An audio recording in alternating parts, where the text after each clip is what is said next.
अपना next question है, ये क्यू परिमाण के दो आवेश हैं, ठीक है, उनको किसी रेखा पर रखा गया जिनके मध्य की दूरी कितनी रखी गई है r, और उनके बिल्कुल मध्य बिंदु पे यानी r/2 दूरी पे क्यू परिमाण का एक तीसरा आवेश रखा गया है, ठीक है। तो अपने को ये ज्ञात करना है कि जो तीसरा आवेश है उसका परिमाण यानी उसका मान कितना होगा और उसकी प्रकृति क्या होगी, धनात्मक ऋणात्मक क्या होगा, ठीक है। लेकिन उसके लिए उसने कंडीशन ये दे रखी है, ये जो आवेश तीसरा रखा गया है उसके कारण निकाय कैसी अवस्था में रहना चाहिए, संतुलन अवस्था में, ठीक है। यानी कल अपने बात की थी किसी आवेश को संतुलन अवस्था में रखने की, जबकि आज अपने को रखना है किसी निकाय को कैसी अवस्था में, संतुलन अवस्था में, ठीक है। यानी आज की स्थिति के अंदर एक निकाय कैसी अवस्था में होना चाहिए, संतुलन। अब निकाय का मतलब ये है, जैसे मेरे पास कोई भी तीन है ए बी और सी, अगर मैं ये कहूं भी सी साम्य अवस्था में है या फिर सी संतुलन अवस्था में, इसका मतलब ये है भी सी गति नहीं करना चाहिए, उस पे कुल बल कितना हो, 0 या स्थिर रहे, ठीक है। और अगर मैं ये कहूं भी निकाय संतुलन अवस्था में हो, निकाय संतुलन अवस्था का मतलब है ए पर भी बल 0, बी पर भी बल 0 और सी पर भी बल का मान कितना, 0। यानी अगर किसी एक आवेश, अगर मैं ये कहूं भी क्यू आवेश संतुलन अवस्था में रखा जाए, इसका मतलब उस अकेले क्यू पर बल का मान कितना होना चाहिए, 0। और अगर ये कहूं भी निकाय संतुलन अवस्था में रहना चाहिए, तो निकाय संतुलन अवस्था का मतलब ये है, अगर ए बी सी तीनों निकाय में है तो ए पर भी कुल बल का मान 0 होगा, बी पर भी कुल बल का मान 0 होगा, सी पर भी कुल बल का मान कितना होगा, 0, ठीक है। तो अगर अपने ये कहूं भी स्थिति के अंदर क्या है, निकाय कैसी अवस्था में है, संतुलन में, इसका मतलब है तीनों आवेशों पे बल का मान कितना होना चाहिए, 0, ठीक है। तो इसके आधार पर अगर मैं ये कहूं भी पहला बिंदु ए है, दूसरा बिंदु मान लो बी है, और जिन पे आवेश रखे गए हैं दोनों पे क्यू, और उनके मध्य की दूरी कितनी है, r, तीसरा आवेश जो स्मॉल क्यू है वो रखा गया है इनके बिल्कुल मध्य बिंदु पर, ठीक है। यानी ये दूरी दे रखी है r/2 और ये दूरी भी कितनी दे रखी है, r/2। तो अपने को वैल्यू किसकी निकालनी है, क्यू की। पहली चीज तो ये भी अपने को उसकी प्रकृति का निर्धारण भी करना है, ठीक है। तो अगर मैं सबसे पहले प्रकृति का निर्धारण करने की कोशिश करूं, तो प्रकृति के लिए अपने बात की थी आवेश को दो प्रकार की बोल सकते हैं, या तो धनावेश या फिर ऋणावेश। तो अपने धनावेश और ऋणावेश रखते हैं, जैसे एक पर प्लस क्यू, ये प्लस क्यू, तो हो सकता है ये जो हो वो माइनस क्यू, यानी इसकी प्रकृति क्या हो, ऋणात्मक हो। या फिर दूसरी स्थिति ये बन सकती है, ये प्लस क्यू, ये भी प्लस क्यू और ये तो प्लस क्यू है, ठीक है। यानी या तो तीनों, या तो बीच वाला माइनस का हो, यानी उसकी प्रकृति या तो ऋणात्मक हो या फिर क्या हो, धनात्मक। इसके आधार पे अपने को देखना है कि कौन सा ऋणात्मक और कौन सा धनात्मक है, ठीक है। लेकिन उसके लिए निकाय कैसी अवस्था में रहना चाहिए, संतुलन। निकाय संतुलन में रहने का मतलब ये है कि तीनों पे बल कितना हो, 0, पहले पे भी बल 0, दूसरे पे भी बल 0 और तीसरे पे भी बल 0, ठीक है। तो अगर मैं जैसे इस स्थिति के अंदर बात करूं, तो इस स्थिति में अगर बात करूं तो कोई से भी एक को उठाओ, देखते हैं उस पे कुल बल 0 है या नहीं है, या हो सकता है या नहीं हो सकता। यानी अगर मैं बात करूं ये 3 है तो इस अकेले पे बल ये 2 लगाएंगे, इस पे ये 2 बल लगाएंगे और इस पे ये और ये बल लगाएगा, ठीक है। यानी अपने को किसी भी एक को उठा के उस पे बल देखो और उस पे अगर कुल बल 0 करना है तो कुल बल 0 होने का मतलब ये है कि इन पे जो 2 बल आ रहे हैं किसके कारण और एक किसके कारण, उनकी दिशा एक दूसरे के क्या हो, विपरीत हो। अगर उसकी दिशा एक दूसरे के विपरीत आ रही है तब तो कुल बल का मान कितना हो सकता है, 0, क्योंकि अगर दोनों दिशा एक दूसरे के विपरीत आई तो वो एक दूसरे को क्या कर सकते हैं, निरस्त कर सकते हैं। तो अगर मैं इस स्थिति के अंदर बात करूं तो मैं पहले इसकी साम्य अवस्था देख रहा हूं, ये हो सकता है इस पे अगर दोनों बलों की दिशा एक दूसरे के विपरीत आई तो इसका मतलब ये कैसी अवस्था में है, संतुलन अवस्था में है। उसके बाद ये पड़ोस वाला देखना है, फिर ये, तो अगर मैं इस पे बात करूं तो ये प्लस का ये भी प्लस का, तो ये प्लस इसको क्या करेगा, प्रतिकर्षित करेगा, यानी ये इसको इधर धक्का देगा, ये प्लस ये भी प्लस, तो ये इसको क्या करेगा, प्रतिकर्षित। यानी इस पे देखो तो दोनों बलों की दिशा एक दूसरे क्या है, विपरीत है, इसका मतलब बल 0 हो सकता है, ठीक है। इस पे आओ, अगर इस पे और देखूं, क्योंकि अपने को किसकी संतुलन अवस्था करनी है, निकाय की, तो अगर इस पे बल देखूं तो ये जो प्लस है वो इसको क्या करेगा, प्रतिकर्षित, क्योंकि दोनों प्लस प्लस है। ये जो प्लस है वो भी इसको क्या करेगा, प्रतिकर्षित, क्योंकि दोनों प्लस है, तो दोनों की दिशा एक दूसरे के विपरीत आ रही है क्या, नहीं आ रही, क्योंकि दोनों की दिशा क्या आ रही है, समान। इसका मतलब इस पे कुल बल 0 होने के चांस है क्या, नहीं है, क्योंकि दोनों बल एक दूसरे के क्या करेंगे, जुड़ जाएंगे। इसका मतलब इस स्थिति के अंदर ये तो संतुलन अवस्था में है, लेकिन पूरा निकाय संतुलन अवस्था में नहीं। ऊपर वाली स्थिति देखो, ऊपर वाली स्थिति पहले इसको देख लेते हैं। ये प्लस इस माइनस को अपनी ओर क्या करेगा, आकर्षित, यानी ये तो इसको इस तरफ खींचेगा। ये जो प्लस है वो माइनस को अपनी ओर क्या करेगा, आकर्षित, ये इसको इस तरफ खींचेगा, यानी इस पे दोनों बल विपरीत है, तो इसका मतलब कुल बल 0 हो सकता है। ठीक है, अब इस पे आओ। इस पे अगर देखो तो ये माइनस इसको अपनी ओर क्या करेगा, आकर्षित, प्लस को अपनी ओर आकर्षित करेगा, और ये प्लस इसको क्या करेगा, प्रतिकर्षित, यानी इस पे भी बल की दिशा एक दूसरे क्या आ रही है, विपरीत आ रही है। इसका मतलब इस पे भी बल 0 हो सकता है।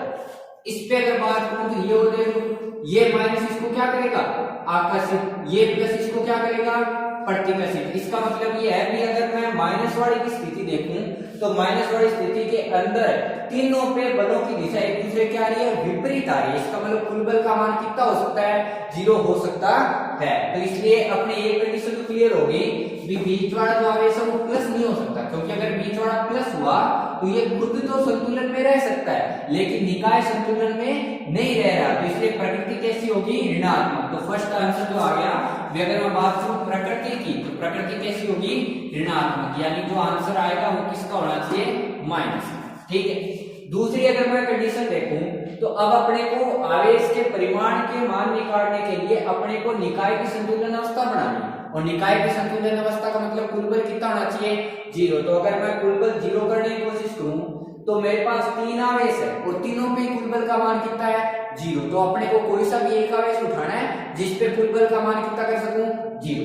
अब अगर मैं बीच वाले आवेश पे कुल बल का मान 0 करूं तो चाहे वो प्लस का हो चाहे माइनस का हो, दोनों कंडीशन में कुल बल का मान कितना आ रहा है, 0। तो अगर मैं बीच वाले पे बल का मान 0 करने की कोशिश करूं तो 0 रख सकता हूं, कोई दिक्कत नहीं, लेकिन दोनों स्थितियों में इस पे बल का मान कितना आ रहा है, 0। तो कौन सी ऐसी स्थिति है जो दोनों स्थितियों को अलग कर रही है, इसकी स्थिति, या फिर बोल सकता हूं इसकी स्थिति, यानी ये दोनों आवेश ऐसे हैं जिनके ऊपर कुल बल का मान 0 हो रहा है, एक कंडीशन में हो रहा है, एक में नहीं हो रहा है। यानी ये जो प्लस Q, कैपिटल Q वाली कंडीशन है उसके जरिए अपने ये बल की समीकरण बना सकते हैं, क्योंकि बीच वाले से अगर बल की समीकरण बनाओ तो उससे कोई मतलब नहीं करता, क्योंकि वो दोनों कंडीशन के अंदर कुल बल का मान कितना आ रहा है, 0। इसका मतलब ये है कि मेरे को कॉर्नर वाले पे ये देखना चाहिए कि उस पे कुल बल का मान कितना कर सकूं, 0। इसलिए अगर मैं संतुलन अवस्था यानी कुल बल 0 करने की समीकरण बनाऊं तो वो बनानी चाहिए मेरे को कैपिटल Q पे, स्मॉल q पे नहीं बनानी चाहिए, क्योंकि अगर स्मॉल q पे बनाऊंगा तो स्मॉल q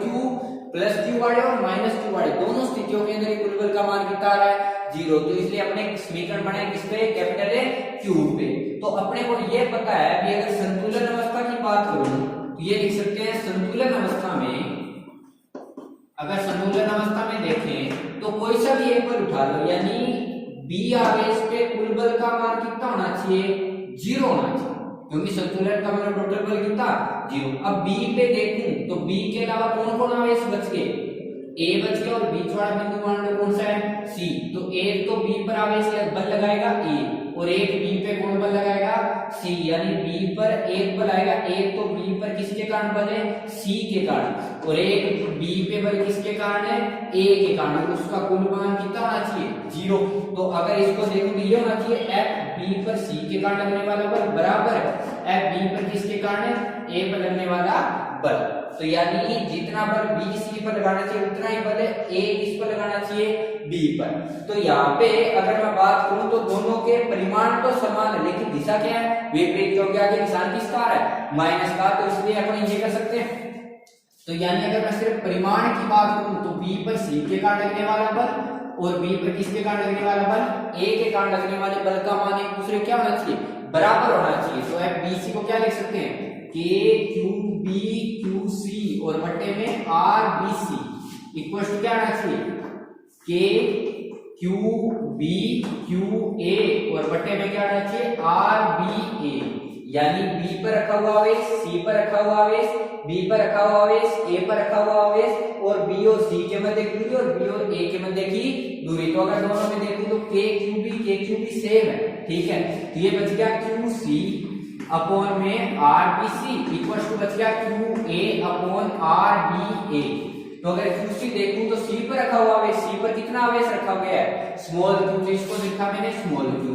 और बी और सी के मध्य की दूरी कितनी है, बी और सी के मध्य की दूरी कितनी है, r बटे 2, सॉरी स्क्वायर आना चाहिए, तो k क्यू स्क्वायर। ठीक है, तो यहाँ पे r बटे 2 का क्या आएगा, स्क्वायर, जो कूलम के लिए तो लिखते हैं k इक्वल टू बटे r का स्क्वायर इक्वल्स टू, यहाँ पे अगर क्यू बी देखूं तो क्यू ए का वैल्यू कितना है, कैपिटल क्यू अपॉन में आर बी ए, यानी बी और ए के मध्य की दूरी अगर देखूं तो कितनी है, r, तो इसको लिख सकता हूं r का स्क्वायर। तो अगर इसको सोल्व करें तो ये बच गया q अपॉन में r square by 4 equal to क्या आना चाहिए, q अपॉन में r का स्क्वायर, तो ये बन गया 4q अपॉन में r square equal to q upon r का स्क्वायर, r स्क्वायर से r स्क्वायर कैंसिल आउट, तो q इक्वल टू क्या आ गया, q बाई 4। लेकिन अगर वास्तव में देखूं तो q क्या आना चाहिए, माइनस का q बाई 4। ठीक है, इसलिए उसकी प्रकृति क्या आएगी, ऋणात्मक। तो अगर अपने कहीं पे भी बात करें भी कोई निकाय संतुलन अवस्था में है, तो निकाय संतुलन अवस्था में होने का मतलब है उन तीनों पे बल का मान कितना होना चाहिए। अपना नेक्स्ट क्वेश्चन है कि 4 समान परिमाण, ठीक है, जिनमें प्रत्येक का मान कितने माइक्रोकूलम है, 2 माइक्रोकूलम को x अक्ष पर रखा गया। ठीक है, और ये जो आवेश है उनको रखा गया है 0, 2, 4, 8 सेंटीमीटर की दूरी पर। ठीक है, और अपने को ये ज्ञात करना है कि जो आवेश q है कितने सेंटीमीटर पर, 2 सेंटीमीटर वाला जो आवेश है 2 माइक्रोकूलम का, उस आवेश पर अपने को परिणामी बल का मान क्या करना है, ज्ञात कर। ठीक है, तो उसने क्वेश्चन ये दे रखा है कि x अक्ष है। ठीक है, जैसे अगर मैं बात करूं, ये बनाया आपने y अक्ष और ये बनाया इसका x अक्ष। x अक्ष पर वो अलग अलग बिंदु दे रहे हैं। ठीक है, जैसे 0, 1, 2, 3, 4, 5, 6, 7 और 8। ठीक है, तो उसके आधार पे वो कह रहा है कि अलग अलग जो बिंदु हैं उन पे कोई ना कोई आवेश रख गया 2-2 माइक्रोकूलम। ठीक है, तो अपने जो जो स्थितियां दे रखी है वहां पे आवेश रखना है। तो एक आवेश तो रख रखा है 0 पे, यानी यहाँ पे आवेश कितने माइक्रोकूलम है, 2 माइक्रोकूलम। दूसरा आवेश रख रखा है 2 वाले पे, यहाँ पे भी कितने माइक्रोकूलम, 2 माइक्रोकूलम। तीसरा रख रखा है 4 वाले पे, यहाँ पे भी कितने माइक्रोकूलम, 2 माइक्रोकूलम। और लास्ट रख रखा है कितने पे, 8 वाले पे, यानी यहाँ पे भी कितने माइक्रोकूलम रख रखा है, 2 माइक्रोकूलम। ठीक है, इसने ये कहा है भी 2 नंबर पर जो 2 सेंटीमीटर वाला है, यानी ये जो आवेश है उस पे लगने वाले परिणामी बल का मान क्या करना है, ज्ञात करना है। यानी अपने को ज्ञात करना है कितने नंबर पे लगने वाला बल, 2 नंबर पे लगने वाला बल। तो अगर 2 नंबर पे लगने वाले बल की बात करूं तो 2 नंबर पर कौन कौन बल लगाएगा, 0 वाला, 4 वाला और 8 वाला। तो इसलिए ये लिख सकता हूं क्या भी 2 नंबर पर अगर परिणामी बल देखना है तो 2 नंबर पे एक तो किसके कारण बल, 0 के कारण। इसी तरह 2 नंबर पर किसके कारण बल है, 4 के कारण। और इसी तरह 2 नंबर पर किसके कारण बल है, 8 के कारण। और उनका कौन सा योग होगा, सदिश। ठीक है, यानी क्यों, क्योंकि जो कूलम बल है वो कैसी राशि है, सदिश राशि है। तो सदिश राशियां कैसे योग सदिशों करते हैं, बीजगणितीय योग का नहीं करते, यानी इनको जोड़ना है लेकिन दिशा के साथ। ठीक है, तो पहले अपने अलग अलग बलों का मान निकाल लेते हैं, उनके बाद देखेंगे उनकी दिशा। अगर सबकी दिशा समान आती है तो जोड़ देंगे, जिनकी दिशा विपरीत आती है उसको क्या कर देंगे, घटा देंगे। तो अगर मैं बात करूं सबसे पहले F20 की, तो F20 का मतलब Q2 पे कितने माइक्रो, Q2, दूसरा Q0 और बीच की दूरी R20। तो अपने पास अगर वैल्यू देखूं तो Q2 का वैल्यू कितना है, 2 माइक्रोकूलम। तो सबका वैल्यू एक बार मान रहा हूं मैं Q, यानी 2 माइक्रोकूलम को कितना रख रहे हैं अपने, Q रख रहा हूं। तो ये भी Q और ये भी Q, क्योंकि सारे 2 माइक्रोकूलम के लिए बन गया KQ स्क्वायर बटे R20 मतलब 2 और 0 के मध्य की दूरी, 2 और 0 के मध्य की दूरी देखो तो 2 सेंटीमीटर है। ठीक है, यानी यही तो R20 कितने सेंटीमीटर है, 2। तो 2 सेंटीमीटर यानी 2 × 10 की घात -2 मीटर, और उसका क्या आएगा, स्क्वायर, क्योंकि Q बटे R का स्क्वायर तो लिखते हैं अपने। ये तो आया F20। इसी तरह अगर मैं बात करूं F24 की, F24 का मतलब Q4 बटे R24 का स्क्वायर। तो इसको लिख सकता हूं Q2 और Q4 दोनों का वैल्यू सेम है, तो क्या आया KQ स्क्वायर। और R24 का वैल्यू कितना है, 2 और 4 के बीच का दूरी, 2 और 4 के बीच का दूरी अगर देखूं तो कितने सेंटीमीटर है, 2, तो ये कितना आएगा 2 गुणा 10 की घात माइनस 2 और इसका क्या आना चाहिए स्क्वायर। इसी तरह अगर मैं बात करूं F28 की तो ये आना चाहिए K Q2 और Q8। Q2 क्या वैल्यू कितना है 2, Q8 का वैल्यू कितना है Q, तो इसको लिखा मैंने Q का स्क्वायर और बटे में आना चाहिए R28। R28 मतलब 2 और 8 के बीच का अगर मैं दूरी देखूं तो 2 और 8 के बीच का दूरी अगर देखूं तो 2 से लेके 8, तो 2 से लेके 8 तक कितनी दूरी है 6। 1 2 3 4 5 6, यानी यहाँ पे आएगा 6 गुणा 10 की घात माइनस 2, इसका क्या आएगा स्क्वायर। तो अपने पास तीनों बल आ गए। अब परिणामी बल के लिए अगर मैं कुल बल देखूं F2 को, तो F2 के लिए अपने को ये देखना पड़ेगा कि कौन से की दिशा सेम है और कौन से की दिशा क्या है अलग अलग। ठीक है, अगर दिशा समान है तो उनको जोड़ देंगे और अगर दिशा विपरीत है तो उनको क्या कर देंगे घटा देंगे। तो अगर मैं बात करूं F20 की, यानी 2 पर किसके कारण लगने वाला बल है 0 के कारण, तो ये प्लस का है, ये भी किसका है प्लस का, तो इसके कारण ये क्या होना चाहिए प्रतिकर्षित होना चाहिए, क्योंकि दोनों प्लस के तो ये प्रतिकर्षण इधर करेगा, यानी ये तो F20 आना चाहिए क्योंकि ये इसको इधर क्या करेगा प्रतिकर्षित। F24 देखूं तो 4 ये रहा और ये 2 रहा, तो 4 नंबर 2 को क्या करेगा प्रतिकर्षित। 2 पर इसलिए बल देख रहे हैं क्योंकि 2 भी पूछा उसको, ठीक है, तो 2 को प्रतिकर्षित करेगा तो ये बल आना चाहिए ऐसे F24। अगर 28 देखूं तो 8 नंबर भी प्लस का और 2 नंबर भी किसका प्लस का, तो 8 नंबर 2 नंबर को क्या करेगा प्रतिकर्षित, क्योंकि दोनों सेम है तो ये भी इसको धक्का ही देगा इधर, तो ये आया F28। तो इस स्थिति के अंदर अगर मैं देखूं तो F28 और जो F24 है उनकी दिशा तो है समान, यानी उनको क्या करेंगे जोड़ देंगे, लेकिन जो F20 है उसकी दिशा उसके क्या है विपरीत, यानी ये क्या करना पड़ेगा घटाना पड़ेगा। ठीक है, ये तो आना चाहिए उनका परिणाम। ठीक है, कुल मान इनका ये आना चाहिए, दोनों को जोड़ना और एक को क्या करना पड़ेगा घटाना। तो अपने पास बाद में देखेंगे परिणामी दिशा बचती क्या है, ठीक है, उसके बाद इसकी क्या दे देंगे दिशा। तो अगर मैं यहाँ पे बात करूं F28 की, तो F28 का वैल्यू अपने पास KQ² अपॉन में 6 × 10⁻² का स्क्वायर, प्लस में F24 का वैल्यू देखो तो ये अपने पास KQ² अपॉन 2 × 10⁻² का स्क्वायर और माइनस KQ² अपॉन में 2 × 10⁻² का स्क्वायर। तो ये दोनों वैल्यू सेम है, कैंसिल आउट हो गए, तो अपने पास F2 का वैल्यू बच गया KQ² अपॉन में 6 × 10⁻² का स्क्वायर। सबका वैल्यू रख दो, ठीक है, तो सबका वैल्यू रख दो, तो K का वैल्यू 9 × 10 की घात 9, Q का वैल्यू कितने माइक्रोग्राम 2 माइक्रो, 2 माइक्रो मतलब 10 की घात -6, तो आगे वाला भी 2 × 10 की घात -6 क्योंकि स्क्वायर है, और नीचे वाला अगर देखो तो 6 × 10 की घात -2 और गुणा 6 × 10 की घात है -2, तो यहाँ से अगर कैंसिल आउट करें अपने तो ये कितने टाइम्स 3, ये भी कितने टाइम्स 3 से ये कितने 3 और ये कैंसिल आउट, तो अपने पास ऊपर बच गया 10 की घात 9 गुणा 10 की घात -12 और नीचे 10 की घात -4, तो ये बन गया अपने पास 10 की घात 9 गुणा 10 की घात -12 और गुणा 10 की घात कितना प्लस का 4। ठीक है, तो 10 की घात -9 और 10 की घात +4 अगर देखो तो ये हो गया अपने पास 10 की घात कितना 14, सॉरी 10 की घात 13 और गुणा में 10 की घात कितना -12, तो अपने पास सिर्फ कितना बच गया 10, यानी उस पे जो परिणामी बल है वो कितने न्यूटन आना चाहिए 10 न्यूटन आना चाहिए। ठीक है, तो अगर मैं बात करूं परिणामी बल की, तो कुल बल तो ये वांछित उनका कौन सा योग है सदिश योग, लेकिन अपने को सदिश योग के लिए उनकी दिशा देखनी पड़ेगी, तो इसलिए सबके परिणाम लिखे और बाद में अगर दिशा देखूं तो 2 नंबर पर ये भी प्रतिकर्षण करेगा, ये भी प्रतिकर्षण करेगा और ये भी प्रतिकर्षण, तो अगर सारे प्रतिकर्षित करें तो इनकी दिशा तो आ रही है समान, इसलिए इनको क्या कर सकते हैं जोड़ सकते हैं, जबकि इसकी दिशा उनके क्या आ रही है विपरीत, इसलिए इसको क्या करेंगे। अपना नेक्स्ट क्वेश्चन है कि 4 माइक्रोकूलम के अनंत आवेश है, ठीक है, जिनको एक्स अक्ष पर रखा गया है, ठीक है, और उनकी जो स्थिति है वो है क्रमशः 1 मीटर 2 मीटर 4 मीटर 8 मीटर इस तरह एक्स अक्ष पर रखे गए हैं अनंत दूरी पर।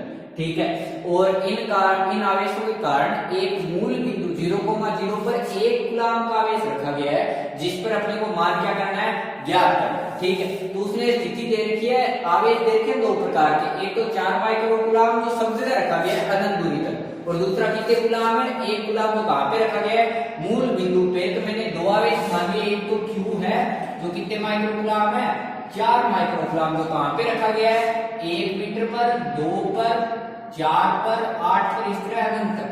और दूसरा जो आवेश है वो है 0 पे, मूल बिंदु पे, यानी Q नॉट है वो कितने कूलम आवेश है, 1 कूलम। ठीक है, तो मेरे को जो मूल बिंदु पर आवेश रखा गया उस पे लगने वाले कुल बल का मान है ज्ञात करना है, कुल बल का मान होगा कितना। ठीक है, तो जिस तरह से उसने स्थिति दे रखी है वैसी स्थिति बनाओ।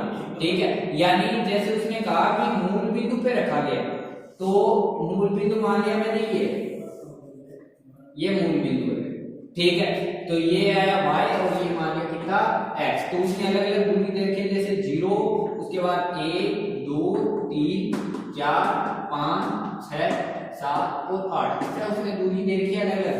तो यहाँ पे तो रखा गया आवेश Q0, यहाँ पे रखा गया आवेश Q जिसका मान कितने माइक्रोकुलाम 4, दूसरा रखा गया 1, तो रखा गया 1 पर, तो 1 पे आवेश कितना रखा गया Q, दूसरा रखा गया 2 पर, तीसरा रखा गया 4 पर, चौथा रखा गया 8 पर, और इस तरह चल रहा है, दुगना होता जा रहा है। ठीक है, 2 पर, फिर 4 पर, फिर 8 पर, इस तरह आगे 16 पर, इस तरह चल रहा है। ठीक है, तो उसके कारण अपने को ये ज्ञात करना है कि 0 पे कुल बल का मान ज्ञात करो, यानी अपने को ज्ञात करना है किस पे, f ऑफ 0, यानी 0 पे कुल बल का मान आता कितना है। तो कुल बल के लिए मान क्या लिख सकते हैं, 0 पर किसके कारण है, 1 के कारण लगने वाला बल, प्लस में 0 पर किसके कारण है, 2 के कारण लगने वाला बल, प्लस 0 पर किसके कारण है, 4 के कारण, क्योंकि 3 में नहीं रखा हुआ।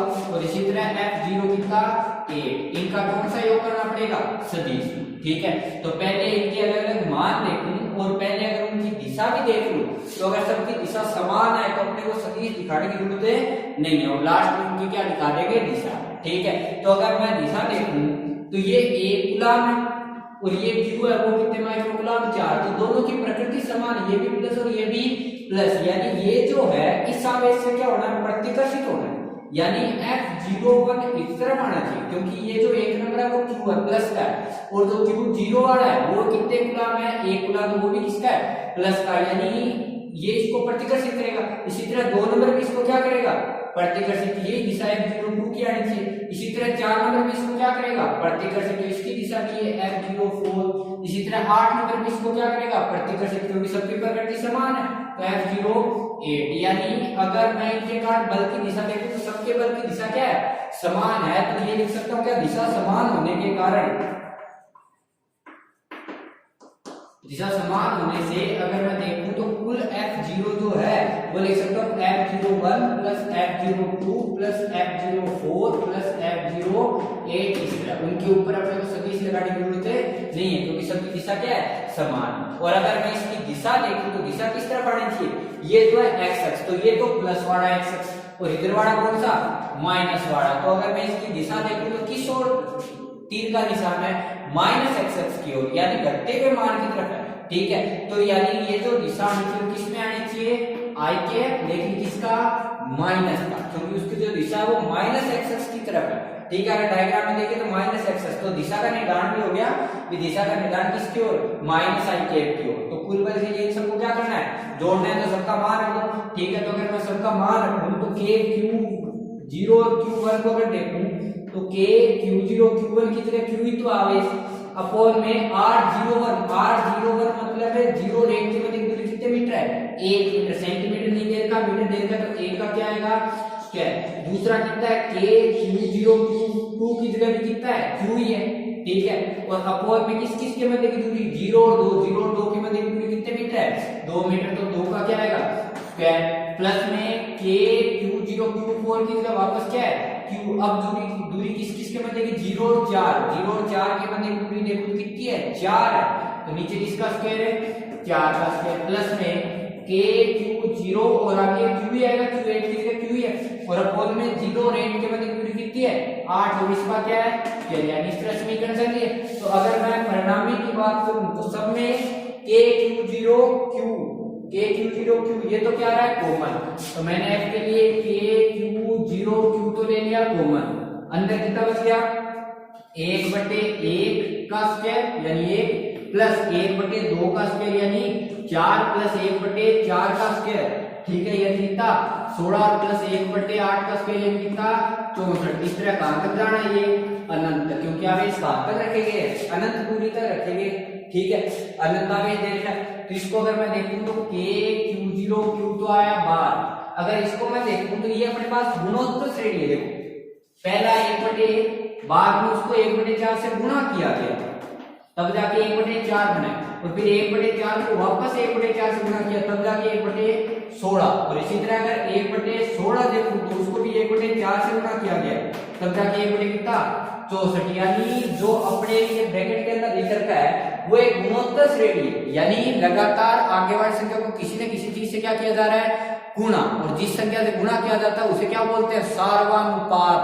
तो यहाँ पे सार्वनुपात कितना है, 1/4, ठीक है। और यहाँ पे अगर देखो तो कैसी श्रेणी है, गुणोत्तर श्रेणी, और वो भी कहां तक है, अनंत तक। तो ये जो ब्रैकेट वाली है वो एक अनंत गुणोत्तर श्रेणी है, और अनंत गुणोत्तर श्रेणी का योग क्या लिखते हैं, 1/1 माइनस r, क्योंकि ये अंदर वाली जो श्रेणी है वो गुणोत्तर है। 1/1 उसको 1/4 से गुणा करने के बाद 1/4 बना, 1/4 को फिर 1/4 से गुणा करने के बाद 1/16, और 1/16 को 4 से गुणा 1/4 से गुणा करने के बाद 1/64। यानी लगातार हर एक संख्या को 1/4 से क्या किया जा रहा है, और गुणा। और अगर किसी संख्या को लगातार किसी निश्चित संख्या से गुणा करके आगे वाली संख्या लिखी जाए तो वो होती है गुणोत्तर श्रेणी, और ये कहां तक जा रही है, अनंत तक। यानी ये कैसी गुणोत्तर श्रेणी है, अनंत गुणोत्तर श्रेणी है। और जिस संख्या से गुणा किया जाता है उसे बोलते हैं सार्वनुपात, और जो अनंत गुणोत्तर श्रेणी है उसका योग लिखा जाता है 1/1 माइनस r। यहाँ पे एक किस संख्या को दर्शाता है, प्रथम संख्या को, जो सबसे पहली संख्या है, एक सही, और r किसको दर्शाता है, सार्वनुपात। सार्वनुपात का मतलब है वह संख्या जिससे लगातार क्या किया जा रहा है, गुणा किया जा रहा है। तो इसको लिख सकता हूं k का वैल्यू कितना, 9 × 10⁹ Q नोट यानी 0 पे कितने कूलम आवेश था, 1 कूलम। Q मतलब जो 1 2 5 4 इसे रखा गया तो वो कितने माइक्रो कूलम है, 4, तो 4 × 10⁻⁶, क्योंकि माइक्रो है। और a का वैल्यू कितना है, a का वैल्यू कितना है, सबसे पहली संख्या कितनी है, 1, दूसरी संख्या कितनी है, सबसे पहली संख्या 1/1 मतलब 1 है, दूसरी संख्या नीचे लिखेंगे 1, और सारा 1 r मतलब जिस संख्या से लगातार क्या किया जा रहा है, गुणा। गुणा कितने से किया जा रहा है, 1/4 से, जिसको लिख सकता हूं मैं 9 × 4 × 10⁻3, क्योंकि माइनस प्लस का 2 और माइनस का 6 प्लस का 3, और गुणा में 1 में से 1/4 का मतलब कितना, 3/4, तो 3 तो नीचे 4 किधर जाएगा, ऊपर, ठीक है। तो अगर मैं देखूं तो 3 से कितने टाइम, 3 टाइम्स 3 कितना हो गया, ठीक है, 3 × 4 × 4 और गुणा 10⁻3। अपना नेक्स्ट क्वेश्चन है कि एक तेल की बूंद है, ठीक है, जिसके ऊपर 12 इलेक्ट्रॉन के बराबर आवेश है, ठीक है, यानी माइनस का आवेश है, और वो भी 12 इलेक्ट्रॉन के बराबर। उसको किसी विद्युत क्षेत्र में रखा गया है जिसका मान है 2.55 × 10⁴ न्यूटन पर कूलम। तो अगर वो तेल की बूंद संतुलन अवस्था में रहे तो उस स्थिति के अंदर क्या ज्ञात करनी है, बूंद की त्रिज्या, ठीक है। तो अगर मैं स्थिति के अंदर बात करूं तो संतुलन अवस्था का मतलब ये है कि उस पे लगने वाला कुल बल कितना हो, 0, ठीक है। तो उसको अपने संतुलन अवस्था में, तो अगर मैं बात करूं जैसे अपने पास कोई भी एक सतह है, ठीक है, उसके अंदर ये तेल की बूंद है, ठीक है, जिस पर आवेश मान लिया कितना है, Q, और Q का वैल्यू कितना इलेक्ट्रॉन के बराबर दे रखा है, 12 इलेक्ट्रॉन, यानी 12 × 1.6 × 10⁻⁻19 कूलम, ये दे रखा उसने आवेश, ठीक है। अब वो ये कह रहा है कि इसको एक बाह्य विद्युत क्षेत्र में रखा गया जिसका मान है 2.55 × 10⁴। पहली कंडीशन तो ये भी अपने को ये देखना पड़ेगा कि ये जो विद्युत क्षेत्र है उसकी दिशा क्या होनी चाहिए। क्यों? क्योंकि ये जो बूंद है उसका अगर घनत्व दे रखा है तो घनत्व देने का मतलब ये उसका द्रव्यमान भी है, ठीक है। तो द्रव्यमान को अगर देखें तो द्रव्यमान अगर m है तो बल m के कारण बल क्या लगना चाहिए, mg, और किस ओर लगता है, नीचे की ओर, यानी इस पे बल आना चाहिए mg को भी किस ओर है, नीचे की ओर। और अगर मैं ये कह रहा हूं कि ये जो बूंद है वो कैसी अवस्था में, संतुलन अवस्था में है, तो संतुलन अवस्था में होने का मतलब ये है कुल बल का मान कितना आना चाहिए, 0। कुल बल 0 तब आ सकता है जब एक बल नीचे है तो दूसरा बल किधर आना चाहिए, ऊपर। यानी एक चीज तो क्लियर है कि जो F आना चाहिए विद्युत क्षेत्र के कारण उसकी दिशा किस ओर होनी चाहिए, ऊपर की ओर होनी चाहिए, क्योंकि mg किस ओर है, नीचे की ओर। संतुलन के लिए बराबर होना चाहिए किसके, mg के। तो यहाँ पे अगर मैं इसकी विद्युत क्षेत्र देखूं तो विद्युत क्षेत्र की दिशा क्या हो सकती है, ये जो Q है वो किसका है, माइनस का, क्योंकि इलेक्ट्रॉन का आवेश देता है इलेक्ट्रॉन के बराबर। तो अगर Q माइनस का है तो अपने एक चीज पता है कि जो माइनस है उस पे F और E की दिशा क्या होती है, विपरीत होती है। और अगर आवेश प्लस का हो तो उस पे F और E की दिशा क्या होती है, समान होती है, तो यानी अगर एफ ऊपर की साइड है तो ई किस साइड होना चाहिए, नीचे की साइड होना चाहिए, क्योंकि ये जो आवेश है वो किसका है, माइनस का। ठीक है, तो यहाँ पे ई का वैल्यू अपने को दे रखा है कितना, 2.55 गुना 10 की घात कितना 4 न्यूटन पर कूलम। तीसरी चीज उसने दे रखी है घनत्व है, जिसको लिख सकता हूँ रो। रो का वैल्यू अपने को दे रखा है 1.26 गुना 10 की घात कितना 3 केजी पर मीटर क्यूब। तो अगर मैं बात करूं संतुलन अवस्था में, तो संतुलन अवस्था का मतलब होता है कुल बल का मान कितना करना है, 0। तो कुल बल का मान 0 मतलब F किसके बराबर होना चाहिए, mg की। ठीक है, तो F अगर किसी विद्युत क्षेत्र रखा गया, कोई विद्युत क्षेत्र, तो अपने एक चीज लिखी थी E को क्या लिखते हैं, F बटे Q0। तो F किसके इक्वल आता है, Q0 गुना E। तो इसको ये तो लिखते हैं, यहाँ पे जो F है उसको क्या लिख सकता हूँ, Q गुना E। Q का वैल्यू अपने पास है, E का वैल्यू अपने पास है और बराबर किसके, mg। अब उसने पूछा अपने से त्रिज्या, तो त्रिज्या किस में आ सकती है, अगर उसने घनत्व दे रखा है तो रो इक्वल क्या लिखते हैं, m अपॉन v। तो m को क्या लिख सकता हूँ, रो इंटू v, यानी घनत्व गुना में उसका आयतन। तो घनत्व के आधार पे अगर मैं इसको देखूं तो q इक्वल क्या लिख सकता हूँ, रो v, किसकी जगह m की जगह, और आगे क्या आएगा g। तो v क्या है, उसका आयतन। और जो बूंद है वो कैसी होती है, गोलाकार मानते हैं अपने, तो बूंद का आयतन क्या लिख सकते हैं, 4/3 पाई आर का क्यूब। तो ये बन गया अपने पास q e बराबर रो v की जगह आ सकता है 4/3 पाई आर की घात कितनी 3 और गुणा में कितना g। तो अपने को वैल्यू किसकी पूछी गई है, r की, यानी उसकी त्रिज्या की। तो बाकी सारे एक साइड है, तो इसको लिख सकता हूँ 3q e बटे में कितना रो और नीचे 4 पाई और g बराबर किसके, r की घात कितने के 3 के। तो r क्यूब इक्वल टू आएगा अपने पास 3, q का वैल्यू कितना है 12 गुना 1.6 गुना 10 की घात -19 कूलम।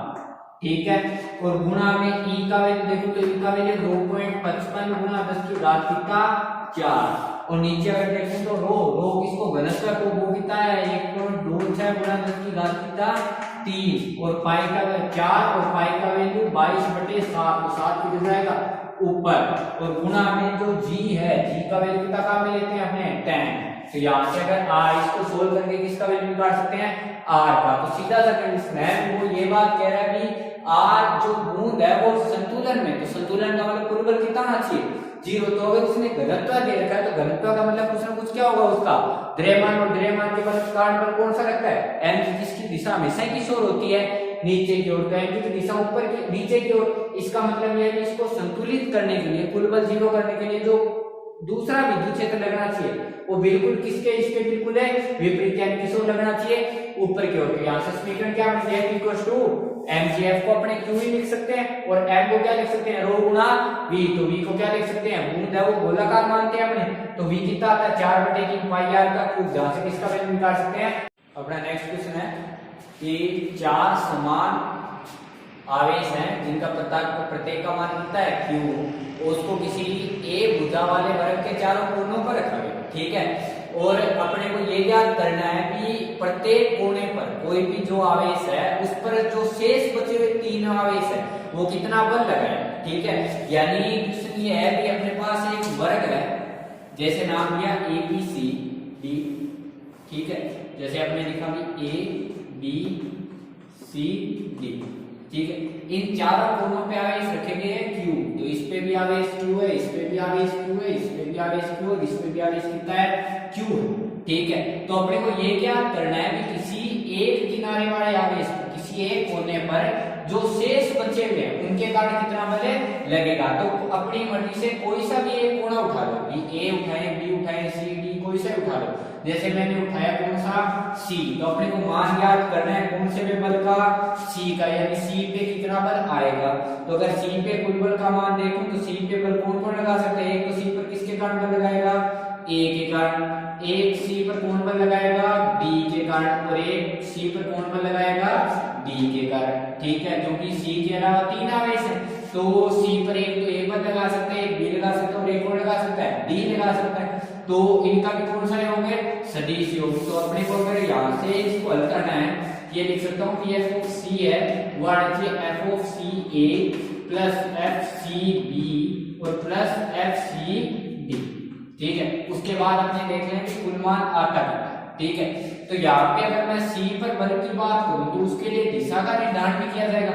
तो सबसे पहले अगर मैं अलग अलग बल लिखूं, ठीक है, जैसे मैंने सबसे पहले बल लिखा एफ सी पर, किसके कारण है, ए के कारण।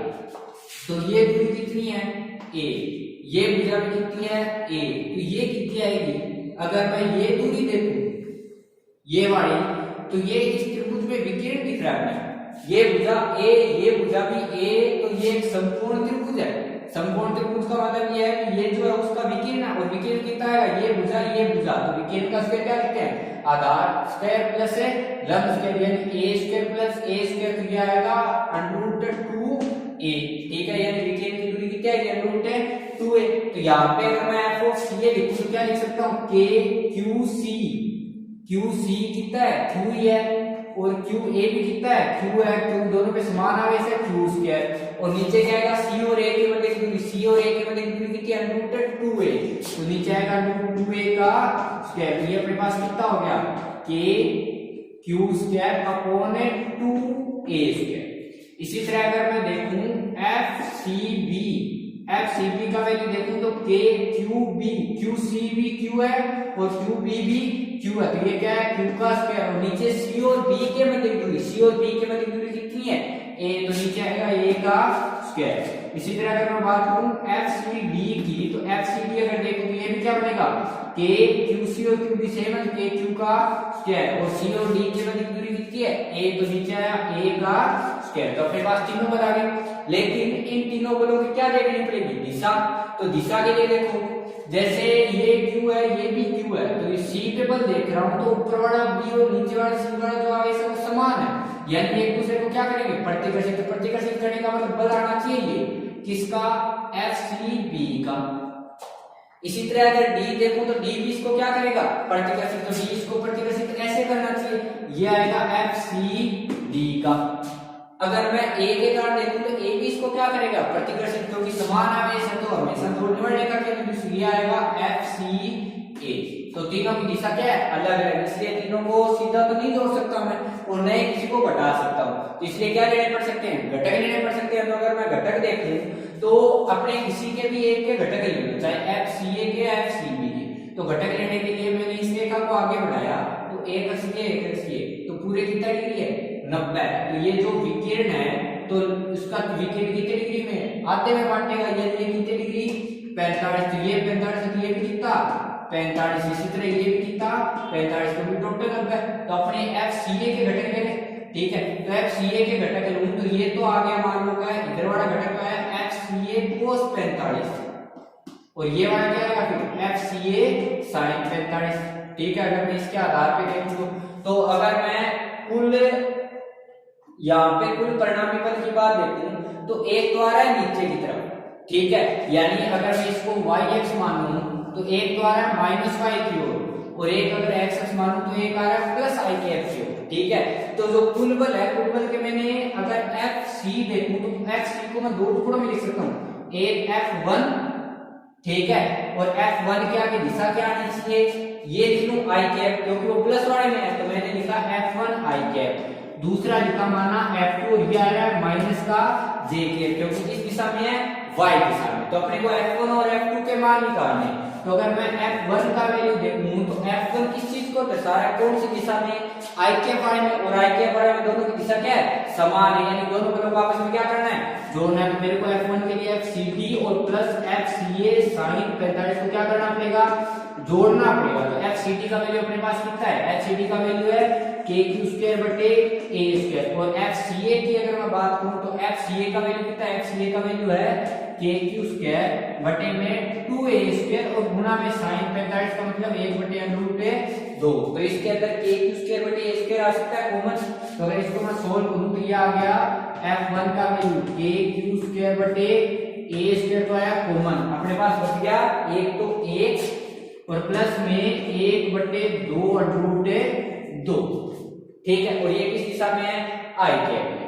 और अगर मैं बात करूं F2 की, तो F2 अगर देखो तो F2 किस दिशा में आ रहा है, -j कैप, तो -j कैप में कौन कौन आ रहा है, एक तो आ रहा है FCA cos 45, और प्लस में आ रहा है FCB ठीक है, तो x ये cos 45 का मतलब a क्यू स्क्वायर बटे √2a, ठीक है, स्क्वायर, और cos 45 का मतलब 1 बटे √2 और प्लस में x की का वैल्यू कितना है k क्यू स्क्वायर बटे a स्क्वायर, तो यहां से कॉमन ले सकते हैं अपने k क्यू स्क्वायर बटे a स्क्वायर, ये बच गया सॉरी 2, तो ये बच गया 1 बटे 2 ठीक है, और प्लस में कितना a, और ये कौन सी दिशा में है, j के दिशा में, ठीक है, तो इसलिए कुल बल के लिए अपने समीकरण क्या लिख सकते हैं, F1 i कैप, ठीक है, और माइनस F2 j, तो इन दोनों का वैल्यू रख सकते हैं, और इन दोनों का वैल्यू रखने के बाद इनका क्या निकाल सकते हैं, परिमाण। परिमाण कैसे निकालेंगे, अगर दो सदिश है, ठीक है, जैसे a बराबर कोई भी सदिश है और वो लिखूं मैं x i cap plus y j cap, तो उसका परिणाम क्या लिखते हैं, रूट में x square plus y square, यानी उन दोनों का वर्ग करके क्या करते हैं, उसका वर्गमूल। तो यहाँ पे अगर परिणामी की बात करूं तो उसको लिख सकता हूँ f1 का स्क्वायर प्लस f2 का स्क्वायर, यानी सबके दोनों का वर्ग करके आपस में क्या कर देंगे, जोड़ देंगे, ठीक है, तो इसका स्क्वायर और प्लस में इसका स्क्वायर, और उनको क्या करके जोड़ के आपस में क्या कर लो, अंडर रूट, ताकि